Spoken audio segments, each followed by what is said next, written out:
Chapter 7. Oliver Continues Refractory. Noah Claypole ran along the streets at his swiftest pace, and paused not once for breath until he reached the workhouse gate. Having rested here for a minute or so, to collect a good burst of sobs and an imposing show of tears and terror, he knocked loudly at the wicket and presented such a rueful face to the aged pauper who opened it, that even he, who saw nothing but rueful faces about him at the best of times, started back in astonishment. "Why, what's the matter with the boy?" said the old pauper.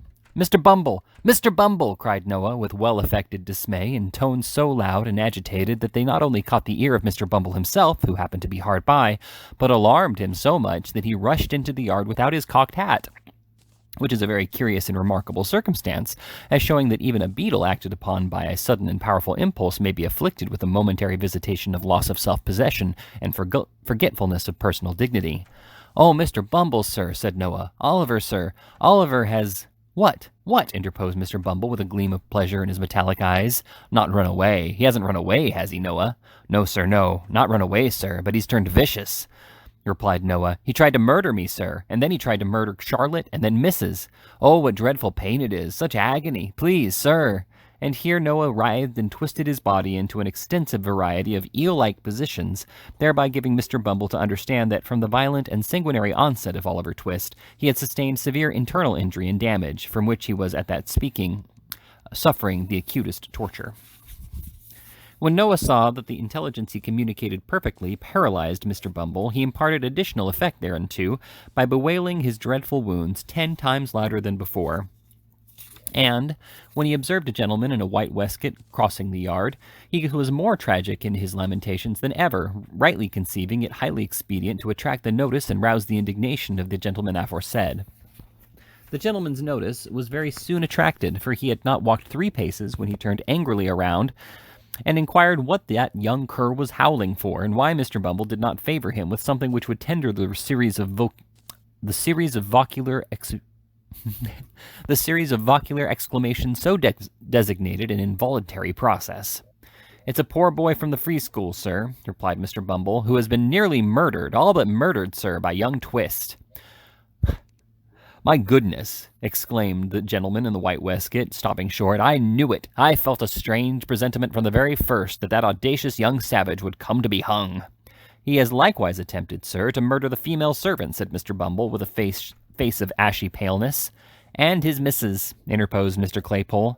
"And his master, too, I think you said, Noah," added Mr. Bumble. "No, he's out, or he would have murdered him," replied Noah. "He said he wanted to." "Ah, said he wanted to, did he, my boy?" inquired the gentleman in the white waistcoat. "Yes, sir," replied Noah. "And please, sir, Mrs. wants to know whether Mr. Bumble can spare time to step up there directly and flog him, because my master's out." "Certainly, my boy, certainly," said the gentleman in the white waistcoat, smiling benignly and patting Noah's head, which was about 3 inches higher than his own. "You're a good boy, a very good boy. Here's a penny for you. Bumble, just step up to Sourberry's with your cane and see what's best to be done. Don't spare him, Bumble." "No, I will not, sir," replied the beetle, adjusting the wax end, which was twisted round the bottom of his cane for purposes of parochial flagellation. "Tell Sourberry not to spare him either. They'll never do anything with him without stripes and bruises," said the gentleman in the white waistcoat. "I'll take care, sir," replied the beetle, and the cocked hat and cane having been by this time adjusted to their owner's satisfaction, Mr. Bumble and Noah Claypole betook themselves with all speed to the undertaker's shop. Here the position of affairs had not at all improved, for Sourberry had not yet returned, and Oliver continued to kick with undiminished vigor at the cellar door. The accounts of his ferocity, as related by Mrs. Sourberry and Charlotte, were of so startling a nature that Mr. Bumble judged it prudent to parley before opening the door. With this view, he gave a kick to the outside, by way of prelude, and then, applying his mouth to the keyhole, said in a deep and impressive tone, "Oliver?" "Come, you let me out," replied Oliver from the inside. "Do you know this here voice, Oliver?" said Mr. Bumble. "Yes," replied Oliver. "Ain't you afraid of it, sir? Ain't you a-tremblin' while I speak, sir?" said Mr. Bumble. "No," replied Oliver, boldly. An answer so different from the one he had expected to elicit, and was in the habit of receiving, staggered Mr. Bumble not a little. He stepped back from the keyhole, drew himself up to his full height, and looked from one to the other of the 3 bystanders in mute astonishment.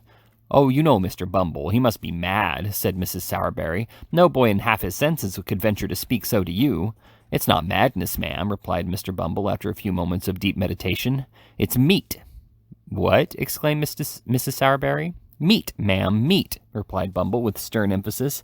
"You've overfed him, ma'am. You've raised an artificial soul and spirit in him, ma'am, unbecoming a person of his condition, as the board, Mrs. Sowerberry, who are practical philosophers, will tell you.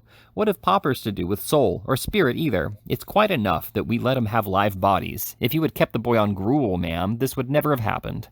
"Dear, dear," ejaculated Mrs. Sowerberry, piously raising her eyes to the kitchen ceiling. "This comes of being liberal."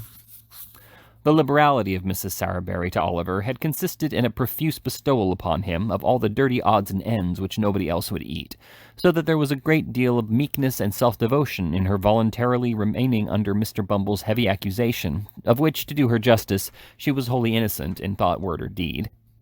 "Ah," said Mr. Bumble, when the lady brought her eyes down to earth again, "the only thing that can be done now that I know of is to leave him in the cellar for a day or so till he's a little starved down, and then to take him out and keep him on gruel all through his apprenticeship. He comes of a bad family, excitable natures, Mrs. Sowerberry.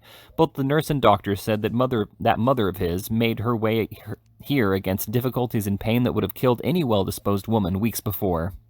At this point of Mr. Bumble's discourse, Oliver, just hearing enough to know that some further allusion was being made to his mother, recommenced kicking with a violence which rendered every other sound inaudible. Sowerberry returned at this juncture, and Oliver's offence having been explained to him, with such exaggerations as the ladies thought best calculated to rouse his ire, he unlocked the cellar door in a twinkling, and dragged his rebellious apprentice out by the collar.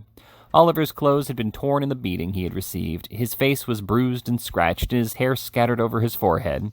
The angry flush had not disappeared, however, and when he was pulled out of his prison, he scowled boldly on Noah, and looked quite undismayed.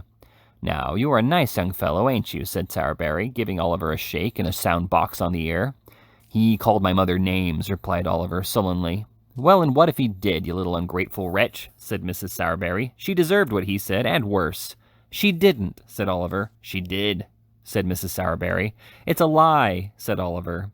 Mrs. Sowerberry burst into a flood of tears. This flood of tears left Sowerberry no alternative. If he had hesitated for one instant to punish Oliver most severely, it must be quite clear to every experienced reader that he would have been, according to all precedents and disputes of matrimony established, a brute, an unnatural husband, an insulting creature, a base imitation of a man, and various other agreeable characters too numerous for recital within the limits of this chapter. To do him justice, he was, as far as his power went, it was not very extensive, kindly disposed towards the boy, perhaps because it was his interest to be so, perhaps because his wife disliked him. The flood of tears, however, left him no resource, so he at once gave him a drubbing, which satisfied even Mrs. Sowerberry herself, and rendered Mr. Bumble's subsequent application of the parochial cane rather unnecessary. For the rest of the day he was shut up in the back kitchen, in company with a pump and a slice of bread, and at night Mrs. Sowerberry, after making various remarks outside the door, by no means complimentary to the memory of his mother, looked into the room, and amidst the jeers and pointings of Noah and Charlotte, ordered him upstairs to his dismal bed. It was not until he was left alone in the silence and stillness of the gloomy workshop of the undertaker that Oliver gave way to the feelings which the day's treatment may be supposed likely to have awakened in a mere child. He had listened to their taunts with a look of dogged contempt. He had borne the lash without a cry, for he felt that pride swelling in his heart which would have kept down a shriek to the last if they had roasted him alive. But now that there were none to see or hear him, he fell upon his knees on the floor, and hiding his face in his hands, wept such tears as God send for the credit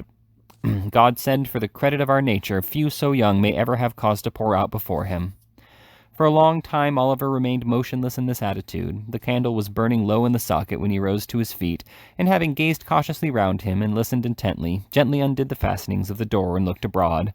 It was a cold, dark night. The stars seemed to the boy's eyes further from the earth than he had ever seen them before. There was no wind, and the somber shadows thrown by the trees on the earth looked sepulchral and deathlike from being so still. He softly reclosed the door, and, having availed himself of the expiring light of the candle to tie up in a handkerchief the few articles of wearing apparel he had, sat himself down upon a bench to wait for morning. With the first ray of light that struggled through the crevices in the shutters, Oliver rose, and again unbarred the door. One timid look around, one moment's pause of hesitation, he had closed it behind him and was in the open street. He looked to the right and to the left, uncertain whither to fly. He remembered to have seen the wagons as they went out. Toiling up the hill, he took the same route, and arriving at a footpath across the fields, which he thought after some distance led out again into the road, struck into it and walked quickly on. Along the same footpath, Oliver well remembered he had trotted beside Mr. Bumble when he first carried him to the workhouse from the farm. His way lay directly in front of the cottage. His heart beat quickly when he bethought himself of this, and he half resolved to turn back. He had come a long way, though, and should lose a great deal of time by doing so. Besides, it was so early that there was very little fear of his being seen, so he walked on. He reached the house. There was no appearance of his inmates stirring at that early hour. Oliver stopped and peeped into the garden. A child was weeding one of the little beds, and as he stopped, he raised his pale face and disclosed the features of one of his former companions. Oliver felt so glad to see him before he went, for, though younger than himself, he had been his little friend and playmate. They had been beaten and starved and shut up together many and many a time. "Hush, Dick," said Oliver, as the boy ran to the gate and thrust his thin arm between the rails to greet him. "Is anyone up?" "Nobody but me," replied the child. "You mustn't say you saw me, Dick," said Oliver. "I'm running away. They beat and ill-use me, Dick, and I'm going to seek my fortune some long way off. I don't know where. How pale you are." "I heard the doctor tell them I was dying," replied the child with a faint smile. "I am very glad to see you, dear, but don't stop. Don't stop." Yes, I will, to say good-bye to you," replied Oliver. "I shall see you again, Dick. I know I shall. You shall be well and happy." "I hope so," replied the child, "after I am dead, but not before. I know the doctor must be right, Oliver, because I dream so much of heaven and angels and kind faces that I never see when I am awake." "Kiss me," said the child, climbing up the low gate and flinging his little arms round Oliver's neck. "Good-bye, dear. God bless you." The blessing was from a young child's lips, but it was the first that Oliver had ever heard invoked upon his head. And through all the struggles and sufferings of his after life, through all the troubles and changes of many weary years, he never once forgot it.